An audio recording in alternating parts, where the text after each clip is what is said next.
1985 आगरा से 17 किलोमीटर दूर बाड़ गांव में तोरन सिंह उर्फ टीटू अभी 2 साल का भी नहीं हुआ था कि उसने साफ साफ बोलना शुरू कर दिया था। टीटू सबसे छोटा बालक है मेरा। सुनने में तो ये हर माँ बाप के लिए खुशी की बात होती है कि उनका बच्चा बोलने लग जाए, बट टीटू के केस में यह क्वालिटी उसके पेरेंट्स के लिए खुशी से ज्यादा चिंता का कारण बन गई थी। टीटू जब 2 साल का हुआ तो अजीब तरह की बातें करने लगा था। मेरे पिताजी से कहना कि वो मेरी बीवी और बच्चों का ध्यान रखे क्योंकि मुझे यहाँ खाना मिल रहा है, लेकिन मुझे उनकी फिक्र हो रही है। जब टीटू की माँ ने पूछा कि वो किसकी बात कर रहा है तो उसने जवाब दिया कि वो अपने असली परिवार की बात कर रहा है जो इस वक्त आगरा में है। वो बार बार अपने पेरेंट्स से कहता कि तुम लोग मेरे असली माँ बाप नहीं हो और मेरे असली माता पिता आगरा में हैं। वो अचानक रोना शुरू कर देता, अपनी माँ से कहता कि मैं बस यूं ही आ गया हूँ और मुझे अपने असली घर जाना है, मुझे वहाँ की बहुत याद आ रही है। हम पूछते थे कि हम कौन है तो ये बताता था कि हम तुम्हारे घर के नहीं है। शुरुआत में तो उसे सबने बच्चा समझकर इग्नोर किया, जो ऑब्वियसली हर कोई करेगा, एंड इसे एक बच्चे की इमेजिनेशन समझा। 1988 3 साल बीत गए। 5 साल के टीटू ने अब जो बातें और हरकतें करनी शुरू की उसने माँ बाप को गहरी चिंता में डाल दिया। एक दिन टीटू बोला कि उसका असली नाम सुरेश वर्मा है और उसकी बीवी उमा से उसको 2 बेटे हैं जिनका नाम रोमू और सोमू है। मेरी बहू का नाम उमा है, मेरे पापा जी का नाम चंदा भारती है। उसका आगरा में एक बंगला है और सदर बाजार में सुरेश रेडियोज नाम से दुकान भी है। ये दुकान है वो।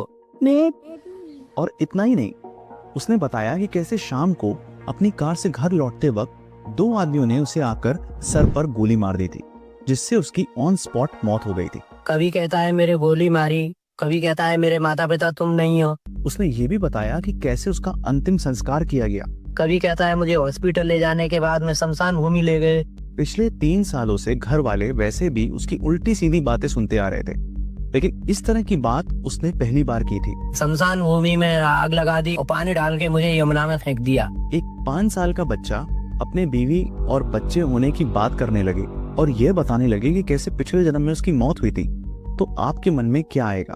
फिलहाल ये खबर पूरे गांव में फैल गई और वहां सबको एक ही बात लग रही थी, और वो ये थी कि टीटू के ऊपर भूत आ गया है। भूत प्रेत की थ्योरी तो वैसे भी हमारे देश के गांव में सबसे पहले आ जाती है, इसलिए टीटू के केस में भी वही हुआ। टीटू का नेचर अपनी उम्र के बच्चों से कहीं ज्यादा अलग हो गया था वो भले ही 5 साल का, लेकिन उसकी भाषा शैली, लहजा, हाव भाव और बोलने का तरीका बड़ों जैसा हो गया था। वो अपने माँ बाप की गरीबी का मजाक उड़ाने लगा। वो अपनी माँ से कहता कि मेरी बीवी तुम्हारी तरह ऐसी फटी पुरानी साड़ी नहीं पहनती। मम्मी मेरी उमा तो 2,000 की साड़ी पहनती है, तुम गंदी धोती से बाहर मत जाओ करो। वो ये भी कहता कि मैं इस गंदे से घर में नहीं रह सकता, इसलिए मैं अपने बंगले रहने जा रहा हूँ। यह कहकर वो बिल्कुल एक बड़ी उम्र के शख्स जैसे सूटकेस निकालकर अपने कपड़े पैक करने लगता। यार तो झोला अपने छोटे छोटे कपड़ा भरे और जीते चल रहे तू। जब घर वाले उसे डांट लगाकर रोकते तो वो उन्हें घर से भाग जाने की धमकी देता। वो नॉर्मली कहीं पर पैदल या बस से जाने को तैयार नहीं होता और बोलता कि उसको सिर्फ अपनी कार से ही चलने की आदत है। टीटू अपने 6 भाई बहनों में सबसे छोटा था। उसका इस तरह का बर्ताव माँ बाप के लिए बहुत बड़ी परेशानी बन चुका था। माँ को माँ नहीं समझता है, पापा को पापा नहीं समझता है, भाइयों को भाई नहीं समझता है और हमेशा इसी रट में लगा रहता है कि मैं आपके यहाँ तो दिन काट रहा हूँ। इसलिए उन्होंने अपने सबसे बड़े बेटे अशोक से इन सब बातों की सच्चाई पता करने को कहा। आखिर ये सब बातें कहाँ से आ रही थी? क्या ये टीटू का एक इमेजिनेशन था या कोई उसे ये सब सिखा रहा था? इन सब बातों में कितनी सच्चाई है, इसको परखने के लिए टीटू का भाई अशोक अपने दोस्त के साथ गांव से आगरा के सदर बाजार की ओर चल पड़ा, क्योंकि टीटू अक्सर यही बोलता था कि उसके सुरेश रेडियो नाम से वहां पर एक दुकान है।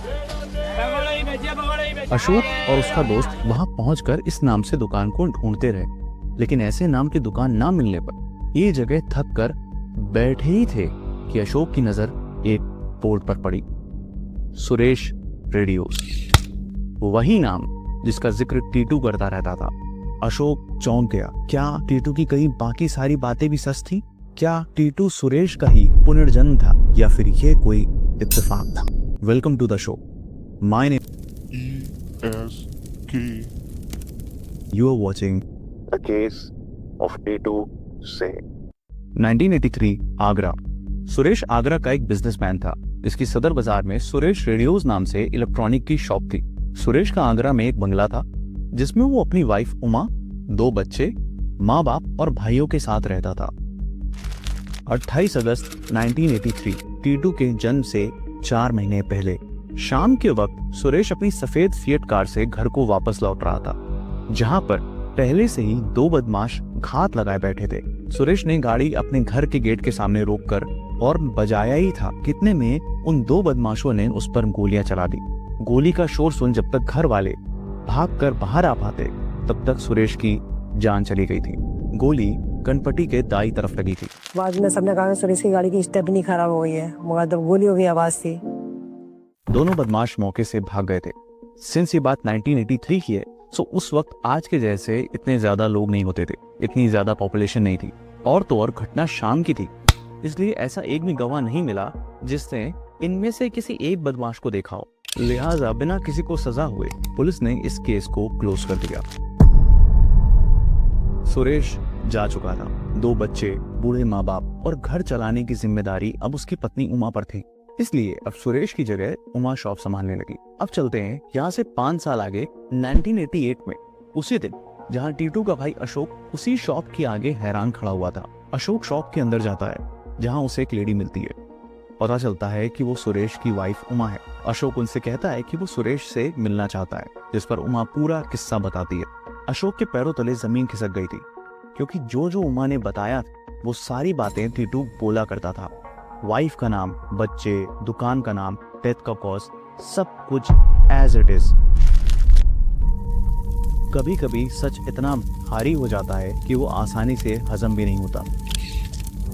वहीं दूसरी तरफ सुरेश की वाइफ उमा ने अशोक से उसका परिचय पूछा कि वो आखिर है कौन और उसको सुरेश से क्या काम था। अब बारी थी उमा के शॉक्ड होने की। अशोक ने बताया कि वो आगरा से 17 किलोमीटर दूर बाल गांव में रहता है। उसने अपने यहाँ आने की पूरी वजह डिटेल में बताना शुरू की। इन सब बातों पर यूं ही विश्वास करना आसान नहीं होता है, और वही उमा के साथ भी हुआ। उमा ने कहा कि हो सकता है टीटू ने न्यूज़पेपर में ये सब पढ़ लिया होगा, क्योंकि यह उस वक्त का सबसे बड़ा केस था। इस पर अशोक ने कहा कि वो ये सब तब से बता रहा है जब उस उम्र के बच्चे ठीक से बोलना नहीं सीख पाते। अब ये उमा के लिए एक अजीब सी सिचुएशन थी। वो एक तरफ क्यूरियस भी थी, वहीं दूसरी तरफ मन में उठ रहे ढेरों सवाल से कंफ्यूज भी। उमा ने अपने सास ससुर यानी सुरेश के पेरेंट्स को पूरी बात बताई। वो भी शॉक, लेकिन एक तरफ ये सोचकर खुश भी कि उनका बेटा वापस आ गया है। अशोक ने सच को और पुख्ता करने के लिए सुरेश के परिवार वालों से अपने घर बाड़ गांव चलने के लिए कहा। अशोक ने कहा कि बिना बताए अचानक घर चलकर देखते हैं कि टीटू आप लोग को देखकर पहचान पाता है या नहीं, और आम दिल से अपने सवाल जवाब कर लेना। बेचैनी, घबराहट, क्यूरियोसिटी जैसे अनेक इमोशंस दिल में लिए सुरेश के घर वाले अशोक के साथ टीटू से मिलने चल दिए। वही टीटू जिसमें शायद उनको अपना सुरेश दोबारा देखने को मिल जाए। उस टाइम टीटू खाना खा रहा था, लेकिन जैसे ही उसने दरवाजे पर खड़े सुरेश के परिवार वालों को देखा, वो भागता हुआ उनके पास पहुंचा और सबके गले लग गया। वो जोर जोर से बोलने लगा, देखो मेरे माँ बाबूजी आ गए। अपने माँ बाप को बुलाकर लाया और सुरेश के पेरेंट्स को अपने असली माता पिता बताने लगा। उमा आई, पापा जी आए, माता जी आई। लेकिन जैसे ही उसकी नजर उमा पर पड़ी, वो शर्मा गया। एक 5 साल का बच्चा अचानक एक एडल्ट मेल की तरह एक्ट करने लगा। उसने उमा को इशारे से अपने बगल में बैठने के लिए बुलाया और बच्चों का हालचाल लेने लगा। टीटू ने उमा से डोलपुर के मेले से जुड़ी कुछ बात की, जिसे सुनते ही उमा हैरान हो गई, क्योंकि ये सब बातें सिर्फ सुरेश और उमा के बीच ही हुई थी। मिलने के बाद जब सब वापस जाने लगे तो टीटू ने देखा कि बाहर मारुति कार खड़ी थी, जिससे सुरेश की फैमिली आई थी। मारुति कार देखते ही उसने पूछा कि मेरी फिएट कार कहाँ है, जिस पर उसे पता चला कि सुरेश की डेथ के बाद घर वालों ने वो कार बेच दी थी। टीटू बड़ी स्टाइल से कार के अंदर बैठा, खुद से कार का म्यूजिक सिस्टम ऑन किया, और इतना ही नहीं, सुरेश के भाई की हेल्प से थोड़ी दूर तक कार ड्राइव भी कर ली। हैरानी की बात यह, टीटू ने इससे पहले कभी कार देखी नहीं थी, और उस वक्त तो इतनी गाड़ियां भी नहीं होती थी, लेकिन ये देखकर ऐसा लग रहा था मानो उसके लिए ये सब नया नहीं है। टीटू ने सोचा कि अब वो भी उनके साथ आगरा जा रहा है, लेकिन जैसे ही उसे समझ आया कि वो लोग उसे अपने साथ नहीं ले जा रहे, वो पूरी तरह भड़क गया। अपनी माँ पर चिल्लाने लगा, अपने पिता से हाथापाई करने लगा। वो भागकर सुरेश के फादर चंदा सिंह के गले लग गया, क्योंकि उसके दिल में वही उसके असली पिता थे। फिर उन्होंने उसे प्यार से समझाया और वादा किया कि वो जल्द ही उससे मिलने आएंगे। उसी के बाद एंड में ये डिसाइड हुआ कि अब एक दिन टीटू को आगरा बुलाया जाए ताकि वो अपनी पास्ट लाइफ की मेमोरीज को कंफर्म कर सके। टीटू ने ना सिर्फ दावे के अकॉर्डिंग अपने पिछले जन्म के माँ बाप पहचान लिए थे, बल्कि अपनी पत्नी और उससे की गई पर्सनल बातें भी डिस्क्लोज कर दी थी। इससे ये डाउट तो काफी हद तक मिट गया था कि ये सब जानकारी उसे कहीं से पढ़कर नहीं मिली। लेकिन दूसरी तरफ इससे टीटू के माँ बाप की चिंता और भी ज्यादा बढ़ गई थी। एक माँ बाप के लिए इससे बुरा क्या होगा जब उनका बच्चा किसी और को अपने माता पिता मानने लगे। एक मिक्स्ड फीलिंग से वो जूझ रहे थे, मन में सवाल आ रहे थे। हम तो सर हैरान है इसलिए, जब मान लो बड़ा हो गया तो उसके बाद में हम लोगों से संबंध ही बिल्कुल खत्म कर देगा। टीटू को आगरा लाया गया, लेकिन उसके पहले ही टीटू के सच को परखने के लिए कुछ प्री प्लानिंग कर ली गई थी। टेस्ट 1। कार में बैठकर आते हुए टीटू को मिसलीड करने के लिए सुरेश के भाइयों ने गाड़ी दुकान पर नहीं रोकी, बल्कि शॉप के सामने से तेजी से निकल गए, ये देखने के लिए कि वो जगह पहचान पाता है या नहीं। जैसे ही गाड़ी दुकान के सामने से गुजरी, उसने जोर से आवाज लगाई, रोको रोको, मेरी दुकान तो पीछे ही रह गई है, तुम आगे कहाँ चले जा रहे। उसने वो जगह, रास्ता, मार्केट, दुकान कार के अंदर बैठे बैठे ही पहचान लिया था, वो भी तब जब कार इतनी तेज चल रही थी। ये वही कर सकता था जो बरसों से उन रास्तों से हजारों बार गुजरा हो। अब बारी थी टीटू को शॉप के अंदर ले जाने की। टेस्ट 2। टीटू दुकान के अंदर एंट्री करता है, लेकिन उसकी चाल, बॉडी लैंग्वेज एक 5 साल के बच्चे की नहीं, एक शोरूम के मालिक की जैसी हो गई। उमा ने देखा वो जिस तरह से स्टूल पर बैठा, उसके हाथ चलाने का तरीका सब हूबहू सुरेश जैसा ही था। इतना ही नहीं, उसने ये तक पहचान लिया कि दुकान का कौन सा हिस्सा रेनोवेट किया गया है और कौन सा हिस्सा उसके यानी सुरेश के जिंदा रहते एज इट इज था। रिजल्ट पास। टीटू के लिए एक आखिरी इम्तिहान और बाकी था। टेस्ट 3। दुकान के बाद टीटू को सुरेश के घर लाया गया, लेकिन उसके आने से पहले ही सुरेश के दोनों बच्चों को घर के बाहर मोहल्ले के बच्चों के साथ खेलने के लिए भेज दिया गया। लेकिन यहाँ पर भी टीटू फेल नहीं हुआ। उसने उन मोहल्ले के बच्चों के बीच सुरेश के दोनों बच्चों को पहचान लिया। रिजल्ट पास। सभी के लिए इतने सारे एविडेंसेस काफी थे ये मानने के लिए कि टीटू सिंह ही सुरेश वर्मा का पुनर्जन्म है। लेकिन कहानी यहीं खत्म नहीं होती। मीडिया में ये केस हर जगह छा गया था। इसकी जानकारी डीयू के प्रोफेसर एनके चड्ढा को मिली। Professor Chadha doctor Ian Stevenson के साथ रिसर्च टीम में थे। Doctor Ian Stevenson university of Virginia के एक well known and high respected professor थे, जो रीइंकार्नेशन, पुनर्जन्म पर की गई साइंटिफिक रिसर्च के लिए फेमस थे।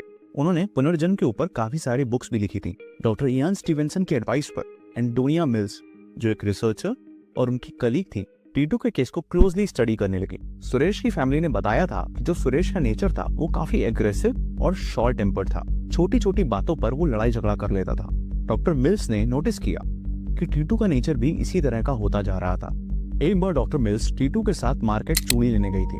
वहां पर उसने दुकानदार को धमकी दे डाली और उससे कहा कि एंटोनिया उसकी दोस्त है, तो गलती से भी उनसे पैसे न मांग लेना। इस इंसिडेंट का जिक्र डॉक्टर मिल्स ने अपने रिसर्च पेपर में भी किया है। अब सबसे बड़ा सवाल यह था कि क्या टीटू को सुरेश के कातिलों के बारे में पता था? क्या उसने उनका चेहरा देखा था जिसने उसके पिछले जन्म में जान ली थी? तोरण सिंह उर्फ टीटू, एक 5 साल का बच्चा, अब ऐसे खुलासे करने वाला था जिसने मीडिया जगत में आग लगा दी। टीटू ने बताया कि 28 अगस्त 1983 की शाम जिस दिन उसको गोली मारी गई, उसने उन 2 बदमाशों में से एक का चेहरा पहचान लिया था और वो शख्स कोई और नहीं, उसी का यानी सुरेश का ही एक साथी बिजनेसमैन था। अच्छी बात यह थी कि आगरा पुलिस ने इस केस को सीरियसली लिया। पुलिस ने टीटू के बयान के आधार पर उस आदमी को उठा लिया और सख्ती से पूछताछ की, जिस कारण उसने अपना अपराध कबूल कर लिया। इस कबूलनामे के आधार पर 1983 सुरेश वर्मा मर्डर केस को रीओपन किया गया। ये पहली बार था जब पुनर्जन्म से जुड़ा कोई केस कोर्ट में आया था। गवाही के लिए टीटू को बुलाया गया। उसने भी कोर्ट में पूरा इंसिडेंट डिटेल में बताया। केस के सबसे बड़े टर्निंग पॉइंट थे postmortem and birth mark report. Suresh के सर पर जिस तरह गोली मारी गई थी, उसी तरह 2 निशान टीटू के सर पर मिले। जब उसके बाल हटाए गए तो पाया गया कि उसके सर में बिल्कुल वैसे ही 2 निशान थे, जिसका साइज और शेप सुरेश के सर पर लगी बुलेट के एंट्री और एग्जिट वुंड से मिलता था। डॉक्टर इयान स्टीवेंसन ने अपनी रिसर्च में मेंशन किया है कि बर्थ मार्क और पास्ट लाइफ की इंजरीज के बीच कनेक्शन होता है, और यही मान्यता हिंदू धर्म में भी है। कोर्ट में डॉक्टर एंटोनिया मिल्स के टीटू से जुड़े रिसर्च पेपर भी सबमिट किए गए। इन सभी सबूतों के आधार पर आगरा कोर्ट ने यह मान लिया कि टीटू ही सुरेश का पुनर्जन्म है और सुरेश के कातिलों को सजा हुई। यह एक रिवॉल्यूशनरी और कंट्रोवर्शियल जजमेंट था जो उस वक्त हर न्यूज़पेपर के फ्रंट पेज में छा गया था। उन अपराधियों ने कभी सपने में भी नहीं सोचा होगा कि जिसकी जान लेकर वो बच निकले थे, वो दोबारा जन्म लेकर फिर लौटेगा उनको उनके किए की सजा दिलाने। अब एक आखिरी बड़ा सवाल, क्या टीटू अपने पिछले जन्म वाले माता पिता के पास चला गया या फिर उसने अपने इसी जन्म के माँ बाप को ही अपना माना? सुरेश भले ही टीटू के रूप में वापस आया था, लेकिन वो सुरेश तो नहीं था। माना आत्मा वही थी, लेकिन शरीर तो एक बच्चे का था। ना उमा के लिए वो उसका हस्बैंड रह गया था और ना ही उसके बच्चों के लिए वो एक पिता।